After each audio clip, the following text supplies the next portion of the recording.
Recueilli pour vous par Grace Kando. Le district d'Abidjan, désormais une Ubuntu Hub City, la cité des défenseurs des droits de l'homme. C'est une idée de l'organisation African Defenders qui entend renforcer et consolider le réseau des défenseurs des droits de l'homme en Côte d'Ivoire. D'où cette signature de mémorandum d'entente entre la coalition ivoirienne des droits de l'homme et African Defenders. C'était jeudi dernier à Abidjan, Cocody, en présence de nos reporters Laurent Sachaud et Abou Sanogo. Ubuntu Hub Cities, la cité des défenseurs des droits de l'homme désormais installée en Côte d'Ivoire pour garantir le bien-être des défenseurs des droits de l'homme, mais également pour renforcer le réseau des défenseurs des droits de l'homme en lui offrant des options de relocalisation interne ou externe en toute sécurité sans quitter le continent africain.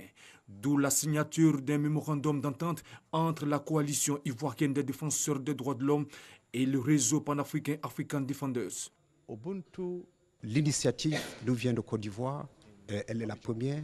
Le réseau panafricain, à travers son président, voudrait remercier le gouvernement de Alassane Ouattara à mettre sur pied un cadre juridique de protection des défenseurs des droits de l'homme. D'autres pays ont emboîté le pas à la Côte d'Ivoire. Le choix d'Abidjan par African Defenders comme ville appropriée pour abriter la Hub City ou cité DDH de l'Afrique de l'Ouest a été motivé par le fait que la Côte d'Ivoire a été le premier pays africain à adopter une loi de protection des défenseurs des droits de l'homme.